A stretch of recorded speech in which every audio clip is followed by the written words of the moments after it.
আসসালামু আলাইকুম।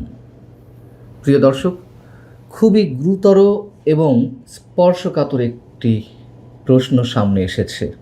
সেটি হচ্ছে সাবেক প্রধানমন্ত্রী শেখ হাসিনার বিরুদ্ধে যে মৃত্যুদণ্ডের রায় দেয়া আছে মানবতা বিরোধী অপরাধ ট্রাইব্যুনালের পক্ষ থেকে, সেই মৃত্যুদণ্ড স্থগিত করা হবে কিনা।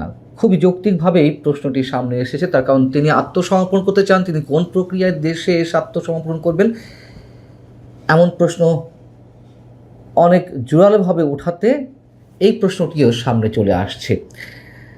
সেটি কেমন, আপনাদের একটি বিষয় মনে করিয়ে দিই। যুদ্ধাপরাধের দায়ে মৃত্যুদণ্ডপ্রাপ্ত আসামি আবুল কালাম আজাদ, যাকে সবাই বাচ্চু রাজাকার হিসেবেই চেনেন, সেই আবুল কালাম আজাদ পাকিস্তানে পালিয়েছিলেন, নির্বাসনে ছিলেন। ডক্টর ইউনূস 5 আগস্টের পরপরই ক্ষমতা দখলের পর তার সরকার তার মৃত্যুদণ্ড 1 বছরের জন্য স্থগিত করে। তারপর বাচ্চু রাজাকার চলে আসেন দেশে এসে মানবতা বিরোধী অপরাধ ট্রাইব্যুনালে 13 বছর পর আত্মসমর্পণ করেন এবং আত্মসমর্পণের পর তাকে জেলেও যেতে হয়নি। ট্রাইব্যুনাল 2-এর বিচারকরা বললেন তিনি যেমন আছেন তেমনই থাকবেন, অর্থাৎ তিনি মুক্ত থাকবেন। যেহেতু সেই মানবতা বিরোধী অপরাধ ট্রাইব্যুনালের চিফ প্রসিকিউটর বলছেন কোনো আসামি যদি নির্বাসনে থাকে তবে তার এসে আত্মসমর্পণের কোনো সুযোগ নেই। তিনি যেহেতু ভারত সরকারের নিয়ন্ত্রণে রয়েছেন, তাই প্রত্যর্পণ চুক্তির আওতায় ভারতকেই হস্তান্তর করতে হবে তাকে। এখন কি হবে? এখন তো আত্মসমর্পণের একটা সুযোগ নজির তো রয়েছে এই দেশেই, এই মানবতা বিরোধী অপরাধ ট্রাইব্যুনালেই, যেখান থেকে শেখ হাসিনার বিরুদ্ধে মৃত্যুদণ্ডের রায় দেওয়া হয়েছে। আবার চোখের সামনে একটা চিত্র ফুটিয়ে তোলার চেষ্টা করছিলাম। ধরুন শেখ হাসিনা স্থলপথে বেনাপোল বর্ডার দিয়ে অথবা আকাশপথে ঢাকা বিমানবন্দরে এসে যেভাবে হোক, যে প্রক্রিয়া হোক পৌঁছলেন, দেশে ঢুকলেন। তখন কি করা হবে? ফাঁসির দণ্ডপ্রাপ্ত আসামি হাতে পেয়েও প্রশাসন বা সরকারের পক্ষ থেকে তাকে উল্টো বিমানে তুলে দেওয়া হবে, অথবা বেনাপোল বর্ডার দিয়ে যে গাড়িতে তিনি আসছিলেন সেই গাড়িতে ভারতমুখী করা হবে। হঠাৎ করে চোখে পড়ল সরকার সম্ভবত সে ধরনেরও কোনো এক সিদ্ধান্ত নিয়ে বসে আছে। একই চিফ প্রসিকিউটর মোহাম্মদ আমিনুল ইসলাম সাহেব গণমাধ্যমকে বলছিলেন,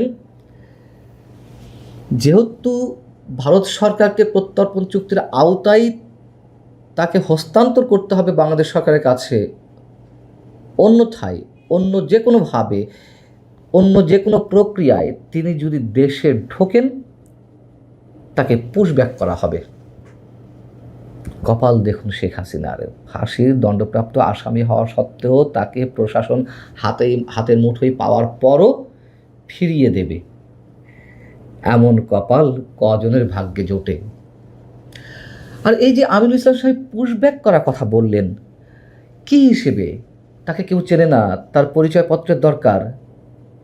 তিনি বাংলাদেশের নাগরিক নন, তাকে ভিনদেশী নাগরিক মনে করে পুশব্যাক করে ঠেলে পাঠিয়ে দেওয়া হবে? বলতেই পারেন তারা আইন বিশেষজ্ঞ, নানান ধরনের আইন তারা দেখাতেই পারেন। আর এই যে বারবার প্রত্যর্পণ চুক্তির কথা বলা হচ্ছে, শেখ হাসিনা ভারতে যাওয়ার আগে তার বিরুদ্ধে কি কোনো মামলা ছিল? তিনি মামলার আসামি হিসেবে ভারত পৌঁছেছেন। ভারত কি তাকে বন্দী হিসেবেই ট্রিটমেন্টটা দিচ্ছে, সেই চোখেই তারা দেখছে? তা তো নয়।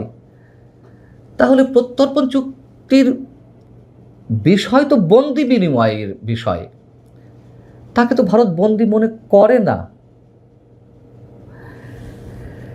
আবার আমাদের পররাষ্ট্র প্রতিমন্ত্রী শামা ওবায়েদ সম্ভবত সরকারের কোনো প্রতিনিধি হিসেবে এই প্রথমবারের মতন মুখ খুললেন। তিনি বললেন, যেভাবেই যার কাছেই শেখ হাসিনা আত্মসমর্পণ করুক, বাংলাদেশে এসে আত্মসমর্পণ করুক আর যাই করুক, প্রক্রিয়া একই, ওনাকে জেলে যেতে হবে। শেখ হাসিনা কি বলেছেন যে না আমি আত্মসমর্পণ করতে দেশে যাওয়ার পর জেলে যাব না? তিনি তো তা বলেননি, বরং তিনি ওইটি মাথায় নিয়েই তো ঘোষণা দিয়েছেন যে আমি দলের অন্যান্য নেতাদের নিয়ে দেশে ফিরব, আত্মসমর্পণ করব। ভয় কেন দেখানো হচ্ছে তাকে, এবং ভয়টা কোন পর্যায়ে দেখানো হচ্ছে এবার আসুন সে বিষয়ে একটু কথা বলি। বিপ্লবী যেসব আইনজীবীরা শেখ হাসিনার বিরুদ্ধে যুক্তিতর্ক উপস্থাপন করে তার ফাঁসি দাবি করেছিল, আবেদন জানিয়েছিল, সেই আইনজীবীদের অন্যতম শীর্ষ আইনজীবী বা শীর্ষই বলা যায় তাকে, মোহাম্মদ তাজুল ইসলাম, তিনি বলছেন কি শেখ হাসিনা দেশে আসতে পারেন, কিন্তু দেশে নামার সঙ্গে সঙ্গে মানুষ তাকে ফুল দিয়ে বরণ করতে যাবে, তো বরণ করার ওই দড়িটা থাকবে ম্যানিলা রোপ দিয়ে তৈরি। ম্যানিলা রোপ মানে আপনারা জানেন যে ফাঁসির যে দড়ি, সেটিকে ম্যানিলা রোপ বলা হয়। অর্থাৎ তাহলে স্পষ্টত বলছেন তিনি যখন যেভাবে ঢুকবেন ওখানেই ফাঁসিতে ঝুলানো হবে। এই ব্যক্তি আবার ছিল শেখ হাসিনার যুদ্ধে রাষ্ট্রপক্ষের প্রধান কৌশলী, চিফ প্রসিকিউটর। এরা নিজেরাই যেই ট্রাইব্যুনাল থেকে শেখ হাসিনার মৃত্যুদণ্ডের রায় বের করলো সেই ট্রাইব্যুনালকেই মানে না, মানে সেই ট্রাইব্যুনাল পর্যন্ত যেতে দেবে না তারা, সেই বিচারের রায়ও মানে না, মবের মাধ্যমে তার মৃত্যুদণ্ড কার্যকর করা হবে। আবার কথিত বিপ্লবী সার্জিস আলম, তিনি এবার প্ররোচনা দিচ্ছেন আত্মহত্যার। তিনি বলেছেন যে শেখ হাসিনার উচিত দিল্লিতেই আত্মহত্যা করার। সামাজিক যোগাযোগ মাধ্যমে অনেক পণ্ডিত ব্যক্তিরা বলছেন যে ভারতে পলাতক ডাইনি হাসিনা দেশের মাটিতে পা রাখার সাথে সাথে উন্মত্ত আমজনতার প্রতিশোধ স্পৃহায় যে মব সৃষ্টি হবে, আইন শৃঙ্খলা রক্ষাকারী বাহিনীর তা ঠেকানোর সক্ষমতা নেই। এরকম অনেকে লিখছেন, অনেক সময় লাগবে এগুলো বলতে গেলে। অর্থাৎ এই যে ট্রাইব্যুনালের বিচার রায়, এসব বিচার টিচার কিছুই না, কেবলই শো অফ। মন চাইলে বিচার করলাম, মন চাইলো ফাঁসির আসামি ফিরিয়ে দিলাম, মন চাইলো আদালতের প্রক্রিয়া শেষ হওয়ার আগেই তাকে মেরে ফেললাম, যা ইচ্ছা তাই। দেখি সামনের দিনগুলোতে আমাদের জন্য কি অপেক্ষা করছে। ভালো থাকুন সবাই, আল্লাহ হাফেজ।